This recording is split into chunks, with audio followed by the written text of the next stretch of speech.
लोक सेवा आयोग ने जारी किए परीक्षा कैलेंडर।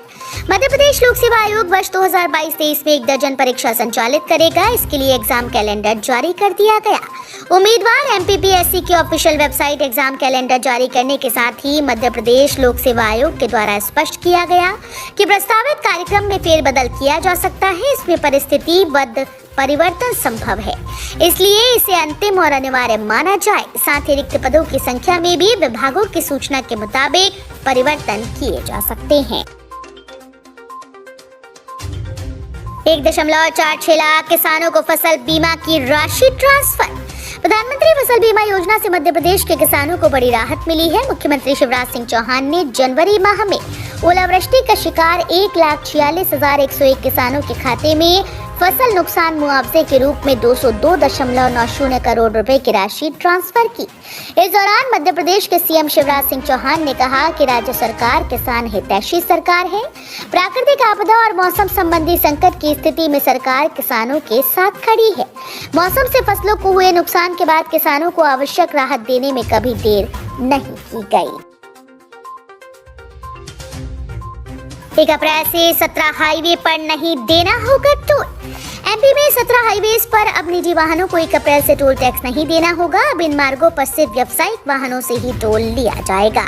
मुख्यमंत्री शिवराज ने कैबिनेट बैठक में ये फैसला लिया। बैठक में मध्य प्रदेश सड़क विकास निगम के तहत 17 मार्गों पर users free collection toll tax की लेने की मंजूरी दी गई। साथ ही पीईबी का नाम बदलकर कर्मचारी चयन बोर्ड करने के फैसले पर भी मोहर लगा दी गई। पहले व्यावसायिक परीक्षा मंडल मध्य प्रदेश को अंग्रेजी नाम से यानी पीईबी के नाम से जाना जाता था। अब ये कर्मचारी चयन बोर्ड होगा। ये बोर्ड सामान्य प्रशासन विभाग के अंतर्गत काम करेगा। रेल यात्रियों के लिए जरूरी खबर, 14 मार्च तक ये 4 ट्रेन रहेंगी निरस्त। प्रदेश में रेलवे लाइंस पर चल रहे कार्यों के कारण ट्रेन निरस्त होना जारी है। यात्रियों की असुविधा का ध्यान रखते हुए रेलवे ट्रेन निरस्ती की सूचना बहुत पहले ही यात्रियों तक पहुंचा देता है। पश्चिम रेलवे ने भी रेल निरस्ती की सूचना जारी की। पश्चिम रेलवे के रतलाम मंडल के द्वारा किए जा रहे दोहरीकरण के चलते 4 ट्रेन के 6 फेरे 20 फरवरी से 14 मार्च तक के लिए पूर्णतः निरस्त कर दिए गए। इससे जबलपुर रतलाम, आगरा फोर्ट रतलाम, उदयपुर रतलाम और मंदसौर कोटा के बीच ट्रेन का संचालन नहीं होगा। ज्योतिरादित्य सिंधिया ने फिर दी सौगात। अब इस शहर से शुरू हुई फ्लाइट।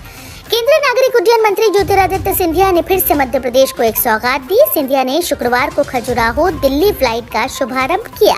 उन्होंने ट्वीट कर इसकी जानकारी शेयर की। उन्होंने लिखा कि 20 फरवरी से शुरू होने वाले खजुराहो महोत्सव का आनंद ज्यादा से ज्यादा पर्यटक उठा पाएं और आने वाले समय में क्षेत्र की आर्थिक क्षमताओं के विस्तारीकरण को देखते हुए ये सेवा इस क्षेत्र के लिए महत्वपूर्ण और निर्णायक साबित होगी। केंद्र सरकार में नागरिक उड्डयन मंत्रालय संभालने के बाद से ज्योतिरादित्य सिंधिया मध्य प्रदेश का विशेष ध्यान रखते हैं। उन्होंने भोपाल, इंदौर, ग्वालियर, जबलपुर सहित कई शहरों से नई फ्लाइट्स देकर लोगों की हवाई यात्रा की राह आसान कर दी। अब इंदौर पुलिस के अदृश्य गार्ड रखेंगे अपराधियों पर कड़ी नजर। महिलाओं व बच्चों पर होने वाले अपराधों की रोकथाम के लिए इंदौर पुलिस ने ऐसे अदृश्य गार्ड रखे हैं जो अब ऐसे अपराधियों पर पैनी नजर रखेंगे जो अपनी कारगुजारियों से बाज नहीं आते। दरअसल इंदौर शहर में महिला व बच्चों के विरुद्ध होने वाले अपराधों की रोकथाम के लिए पुलिस अब स्कूल और कॉलेजेस में जाकर छात्राओं के लिए सबला सहायिका निर्भया नाम की टीम गठित कर रही है और छात्राओं को प्रशिक्षित भी कर रही है ताकि महिला और बच्चों के विरुद्ध होने वाले अपराधों को रोका जा सके। अब बिजली अमले के साथ दुर्व्यवहार करने या हमला करने वालों की खैर नहीं। मध्य प्रदेश में ड्यूटी पर तैनात बिजली कर्मियों से दुर्व्यवहार या मारपीट महंगी पड़ सकती है। पिछले कुछ दिनों से बिजली अमले पर बढ़ रही हमले की घटनाओं के बाद मध्य प्रदेश के प्रमुख सचिव ऊर्जा संजय दुबे ने ड्यूटी पर तैनात बिजली कर्मियों से दुर्व्यवहार या मारपीट के मामलों को शासकीय कामकाज में बाधा डालने के तौर पर संज्ञान लेकर तुरंत कानूनी कार्रवाई करने के निर्देश दिए हैं। आईएएस संजय दुबे ने अधिकारियों को निर्देश दिए कि किसी भी अप्रिय स्थिति में बिजली कर्मियों का मनोबल नहीं गिरने दें और आरोपियों के खिलाफ सख्त कार्रवाई करवाने के लिए जिला कलेक्टर व पुलिस अधीक्षक से तत्काल संपर्क कर सहयोग लें। गृह मंत्री का कांग्रेस पर तंज। मध्य प्रदेश में भाजपा और कांग्रेस में सियासी आरोप प्रत्यारोप का दौर जारी है। शुक्रवार को गृह मंत्री नरोत्तम मिश्रा ने कमलनाथ पर तंज कसते हुए कहा कि वो घर चलो नहीं किनारे लगाओ घर बैठाओ अभियान चला रहे हैं। बड़े बड़े नेताओं को उन्होंने घर बैठा दिया है। गृह मंत्री नरोत्तम मिश्रा ने कहा कि कांग्रेस घर चलो अभियान चला रही है, लेकिन कमलनाथ घर बैठाओ अभियान चला रहे हैं। उन्होंने कांग्रेस की डिजिटल सदस्यता अभियान की बैठक का उदाहरण देते हुए कहा कि उसमें दिग्विजय सिंह, अरुण यादव, राहुल जी समेत सभी बड़े नेता गायब थे। मिश्रा ने कहा कि वो सभी घर बैठ गए हैं, इसलिए इनके सभी अभियान पेपर में ही दिखते हैं। पुलिस कांस्टेबल भर्ती में हिस्सा ले रहे नौजवानों के लिए बड़ी खुशखबरी। 2000 पद बढ़े, जाने कितनी मिलेगी सैलरी।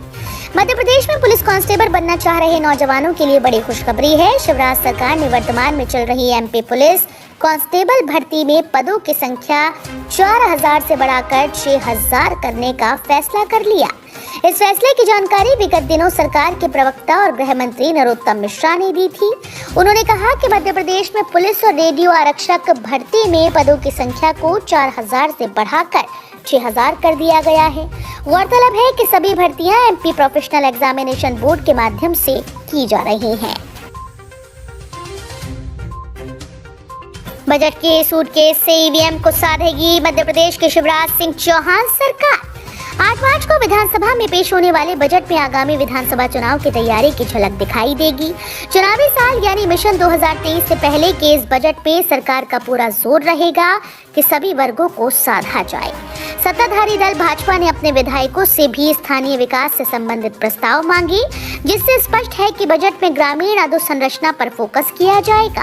अधोसंरचना विकास के साथ बच्चे, महिला, किसान, मजदूर, कर्मचारी और व्यापारी वर्ग को साधने के जतन बजट के माध्यम से किए जाएंगे। इंदौर के 550 टन गीले कचरे से तैयार होगी गैस। इससे 400 सिटी बस चलेंगी। पीएम मोदी कल करेंगे शुभारंभ। देश में स्वच्छता का पंच लगाने वाले इंदौर ने एक और बड़ा कदम उठाया। देव गुराड़िया स्थित ट्रेजिक ग्राउंड के 15 एकड़ क्षेत्र में बायो सीएनजी प्लांट लगाया गया है। इसमें नगर निगम का एक भी रुपया खर्च नहीं हुआ। इसे दिल्ली की कंपनी ने 150 करोड़ रुपए में तैयार किया है। प्रधानमंत्री नरेंद्र मोदी 19 फरवरी को इसका वर्चुअल उद्घाटन करेंगे। बायो सीएनजी प्लांट में 550 टन वेस्ट से 19,000 किलोग्राम बायो सीएनजी तैयार होगी। ये सीएनजी फल, सब्जी, खराब खाना, हरी पत्ती और फूलों के वेस्ट से तैयार होगी। इससे शहर में 400 सिटी बसों को चलाया जाएगा। खाद्यान्न हितग्राहियों के लिए बड़ी खबर। अब ऐसे होगी पहचान, 5 करोड़ को मिलेगा लाभ। मध्य प्रदेश में अब उचित मूल्य दुकानों पर कोई गड़बड़ी नहीं होगी और पात्र खाद्यान्न हितग्राही को पूरा लाभ मिलेगा। इसके लिए 5 करोड़ खाद्यान्न हितग्राही की पहचान eKYC से की जाएगी। इससे जहां एक ओर हितग्राही अपने डेटा में हुई त्रुटियों में सुधार करवा सकेंगे, वहीं दूसरी ओर अपात्र हितग्राहियों की पहचान भी की जा सकेगी। दरअसल राष्ट्रीय खाद्य सुरक्षा अधिनियम 2013 में 4 करोड़ 94 लाख पात्र हितग्राहियों को प्रतिमाह रियायती दर पर खाद्यान्न एवं अन्य सामग्री का वितरण उचित मूल्य दुकानों के माध्यम से किया जा रहा है। प्रमुख सचिव खाद्य एवं आपूर्ति फैज अहमद किदवई ने बताया कि पात्र हितग्राहियों की पहचान सुनिश्चित करने के लिए विभाग के द्वारा eKYC का अभियान चलाया जा रहा है। शिवराज सरकार का बड़ा फैसला। 1051 करोड़ की योजनाएं मंजूर। 32 जिलों को लाभ होगा। साल 2022 की शुरुआत में ही मध्य प्रदेश की शिवराज सरकार एक के बाद एक बड़े फैसले ले रही है। इसी कड़ी में अब जल जीवन मिशन में करीब 1051 करोड़ की जल प्रदाय योजनाएं मंजूर की गई। इससे 32 जिलों की ग्रामीण आबादी लाभान्वित होगी। इसमें 1327 जल प्रदाय योजनाओं का काम लोक स्वास्थ्य यांत्रिकी विभाग और 12 जल प्रदाय योजनाओं का कार्य जल निगम के द्वारा किया जाएगा। लोक स्वास्थ्य यांत्रिकी विभाग ने जल जीवन मिशन में 1050 करोड़ 77 लाख 4 हजार रुपए लागत की 1339 ग्रामीण नल जल प्रदाय योजनाओं की स्वीकृति जारी की है। ग्रेजुएट छात्राओं को सरकार देगी 25,000 रुपए की आर्थिक मदद। इस तरह उठाई योजना का फायदा। सरकार देश में बेटियों के जन्म से लेकर पढ़ाई और फिर उनकी शादी के लिए कई तरह की योजनाएं लेकर आती रहती है। केंद्र सरकार और राज्य सरकार इन योजनाओं के जरिए लड़कियों को अपने पैर पर खड़े होकर आत्मनिर्भर बनाने की कोशिश कर रही है। ऐसी ही एक योजना का नाम है बालिका स्नातक प्रोत्साहन योजना। इस योजना को बिहार सरकार बच्चियों को उच्च शिक्षा के लिए प्रोत्साहन देने के लिए शुरू किया है। इस योजना के तहत सरकार ग्रेजुएट छात्राओं को 25,000 रुपए की राशि देती है। केंद्र की मोदी सरकार ने बेटी बचाओ बेटी पढ़ाओ योजना की शुरुआत की। इस योजना के तहत सरकार बेटी के जन्म से लेकर उसकी पढ़ाई को महत्ता दे रही है। सुकन्या समृद्धि योजना में मिलेगा बड़ा फायदा, सरकार ने दी जानकारी, फटाफट ओपन करा ले बेटी का खाता। केंद्र सरकार की ओर से देश की बेटियों के लिए खास सुकन्या समृद्धि योजना की शुरुआत की गई थी। इस योजना के तहत आप अपनी बेटी के लिए लाखों रुपए का फंड बना सकते हैं। इस खाते को आप सरकारी बैंक, प्राइवेट बैंक और पोस्ट ऑफिस में खुलवा सकते हैं। आप इस स्कीम के तहत अपनी बेटी के लिए आराम से 15 लाख रुपए का फंड बना सकते हैं। इसके अलावा आप इस पैसे को बेटी की पढ़ाई या फिर शादी के लिए भी इस्तेमाल कर सकते हैं। इस सरकारी स्कीम में अगर आप हर महीने सिर्फ 3,000 रुपए का निवेश करते हैं, यानी हर साल आप 36,000 रुपए अगर लगाते हैं, तो इस पर आपको 7.6% कंपाउंडिंग के हिसाब से ब्याज का फायदा मिलेगा। एमपीएचसी और डिस्ट्रिक्ट के जजेस की नियुक्ति का नया आदेश जारी, 3 मार्च को करेंगे ज्वाइन। मध्य प्रदेश हाईकोर्ट में 6 नवनियुक्त जजों की नियुक्ति के बाद नए सिरे से पदस्थापना के आदेश जारी हुए। हाईकोर्ट के रजिस्ट्रार जनरल सहित जिला न्यायालयों के 6 जजेस की नई पदस्थापना की गई। जबलपुर में पदस्थ रजिस्ट्रार सतर्कता कृष्णमूर्ति मिश्र को हाईकोर्ट का नया रजिस्ट्रार जनरल बनाया गया। हाईकोर्ट के मुख्य पीठ जबलपुर में पदस्थ न्यायमूर्ति सुनीता यादव को ग्वालियर बेंच भेजा गया। इसी कड़ी में नवनियुक्त न्यायाधीश मिलिंद रमेश फड़के को ग्वालियर में पदस्थ कर दिया गया, जबकि नवनियुक्त न्यायाधीश अमरनाथ केशरवानी को इंदौर बेंच में पदस्थ किया गया। वहीं 4 नवनियुक्त न्यायाधीश मनिंदर सिंह भट्टी, न्यायमूर्ति द्वारकाधीश बंसल, प्रकाश चंद्र गुप्ता व दिनेश कुमार पालीवाल को मुख्य पीठ जबलपुर में ही पदस्थ रखा गया है। इंदौर को मिलेगी एशिया के सबसे बड़े प्लांट की सौगात, पीएम मोदी करेंगे लोकार्पण, जाने विशेषता। मध्य प्रदेश के मिनी मुंबई कही जाने वाले इंदौर को शनिवार को बड़ी सौगात मिलने वाली है। शनिवार 19 फरवरी को पीएम नरेंद्र मोदी इंदौर शहर के ट्रेंचिंग ग्राउंड में निर्मित किए गए एशिया के सबसे बड़े बायो सीएनजी प्लांट 550 टन प्रतिदिन टीपीडी क्षमता वाले गोवर्धन बायो सीएनजी प्लांट का लोकार्पण करेंगे। कार्यक्रम में प्रधानमंत्री मोदी का दोपहर 1 बजे वर्चुअल आगमन होगा। इस प्लांट से बायो सीएनजी 18-17 टीडीपी जैविक खाद 100 टीपीडी का उत्पादन होगा।